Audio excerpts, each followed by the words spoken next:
Hi friends, doctor പ്രവീണിൻ്റെയും doctor റാണി ലക്ഷ്മിയുടെയും മകളായ അദ്വൈക കുട്ടിയെ ഒരുക്കാൻ വേണ്ടിയിട്ട് ഇന്നിപ്പോൾ ഞങ്ങൾ ഡോക്ടറുടെ വീട്ടിലാണുള്ളത്. ഇതാണ് ഡോക്ടറിൻ്റെ മകൾ അദ്വൈക, അത്തു എന്ന് വിളിക്കും. അപ്പോൾ സ്കൂളിലെ പ്രോഗ്രാം വേണ്ടിയിട്ട് മോൾക്ക് 3 ഐറ്റംസിനാണ് ഒരുങ്ങേണ്ടിരുന്നത്. അങ്ങനെ ആദ്യത്തേത് ഞങ്ങൾ വീട്ടിൽ തന്നെ വെച്ച് റെഡിയായിട്ട് സ്കൂളിലോട്ട് പോകാമെന്ന് കരുതി. അങ്ങനെ ഫസ്റ്റ് നമ്മൾ വീട്ടിൽ വെച്ചുള്ള ആദ്യത്തെ മേക്കപ്പാണിത്. അത്തുക്കുട്ടി നല്ല അടങ്ങി കണ്ണൊക്കെ അടച്ച് ഇരിക്കുകയാണ്. പാവം കൊച്ചായിരുന്നു. നമ്മളെന്ത് പറഞ്ഞാലും അതനുസരിച്ച് ഇരിക്കുകയും എല്ലാം ചെയ്യുമായിരുന്നു. സാധാരണ ഈ ഏജിലുള്ള കുട്ടികൾക്ക് ഇച്ചിരി കുറുമ്പൊക്കെ കൂടുതലാണ്. അങ്ങനെ ദണ്ട ഒരുക്കമൊക്കെ കഴിഞ്ഞ് ഫസ്റ്റ് മേക്കപ്പ് കഴിഞ്ഞിട്ട് ഡോക്ടറിൻ്റെ കൂടെ തന്നെ ഞങ്ങൾ സ്കൂളിലോട്ട് പോവുകയാണ്. അങ്ങനെ ദണ്ട അത്തുക്കുട്ടി ഞങ്ങളുടെ കൂടെ ഇരിക്കുക, ഗ്ലൗസൊക്കെ നോക്കുകയാണ്. എന്നിട്ട് ഫോട്ടോ എടുക്കുന്നതിനൊക്കെ കമൻറ്റൊക്കെ അടിക്കലായിരുന്നു അത്തുവിൻ്റെ പണി. സ്കൂളിൽ എത്തുന്നിടം വരെ ഞങ്ങളുമായിട്ടിരുന്ന കഥ പറച്ചിലൊക്കെ ആയിരുന്നു. ഇത് ഡോക്ടറിൻ്റെ മകനാണ്, ഇളയ മോനാണ്. ഡോക്ടറിന് 3 മക്കളാണ്. അങ്ങനെ ഞങ്ങൾ സ്കൂളിലെത്തി. നല്ല അത്തുക്കുട്ടിയായിട്ട് കുറച്ച് വീഡിയോസും കൂടെ എടുക്കുമ്പോഴാണ് ഞങ്ങളുടെ റൂമിൽ അമ്പിളിദേവി വന്നു. അമ്പിളിദേവിയുടെ ഇളയ മകനാണ്. അപ്പോൾ അമ്പിളിദേവിയുടെ മോനെ ഒരുക്കുന്ന മേക്കപ്പ് മാന് ദക്ഷിണ കൊടുക്കുകയാണ്. അങ്ങനെ തൻ്റെ മോനെ ഒരുക്കി ശിവനായിട്ടായിരുന്നു. അങ്ങനെ കുഞ്ഞു ശിവനെയൊക്കെ ഞങ്ങൾക്ക് കാണാൻ പറ്റി. കുറേ നേരം ഇരുന്ന് ശിവനെയൊക്കെ കണ്ടു, വീഡിയോ ഒക്കെ എടുത്തു. അങ്ങനെ ഇരിക്കുമ്പോഴാണ് നമ്മുടെ അത്തുവിൻ്റെ നമ്പറായെന്ന് പറഞ്ഞ് വിളിക്കുകയുണ്ടായി. അങ്ങനെ വീണ്ടും അത്തുവിനെയായിട്ട് നമ്മൾ സ്റ്റേജിലേക്ക് പോയി. അത്തു നന്നായിട്ട് പെർഫോം ചെയ്തു. അങ്ങനെ ഞങ്ങൾ സ്റ്റേജിൽ നിൽക്കുമ്പോഴാണ് എൻ്റെ നാത്തൂനെ കണ്ടത്. കാരണം എൻ്റെ ആങ്ങളയുടെ മോളും അവളും ഉണ്ടായിരുന്നു.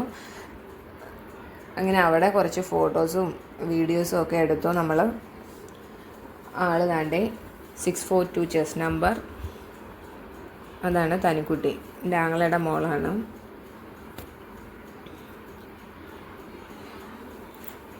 അതെല്ലാം കഴിഞ്ഞിട്ട് വീണ്ടും വന്ന് നമ്മൾ എൻ്റെ അത്തുക്കുട്ടിയെ ഒരുക്കുകയാണ്. അത്തുക്കുട്ടി ശകുന്തളയായിട്ടാണ് ഒരുക്കിയത്.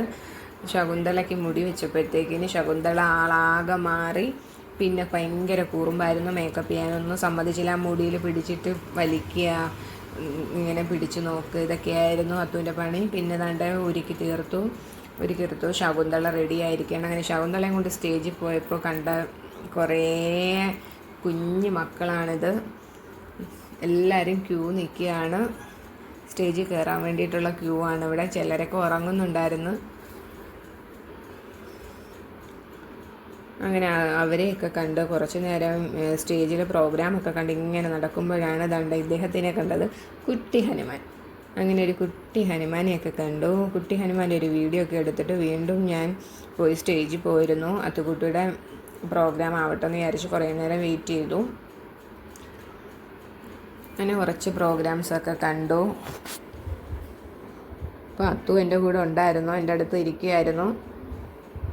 അതിൻ്റെ പ്രോഗ്രാം പക്ഷേ എനിക്ക് കാണാൻ പറ്റില്ല. എനിക്കപ്പോൾ റൂമിലോട്ട് പോകേണ്ട ഒരു കാര്യം ഉണ്ടായിരുന്നു.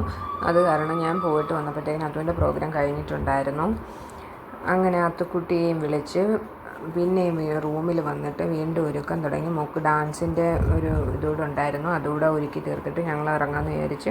അപ്പോൾ മോൾ ഒരുക്കി തീർത്ത് കഴിഞ്ഞപ്പോൾ മോളുടെ പാട്ട് കേട്ടെന്നും പറഞ്ഞ് മോൾ അവിടെ നിന്ന് ആ സ്റ്റെപ്പ് കളിക്കുകയാണ്. അയാൾ കളിക്കുന്ന പാട്ടായിരുന്നു പുറത്ത് കേട്ടത്.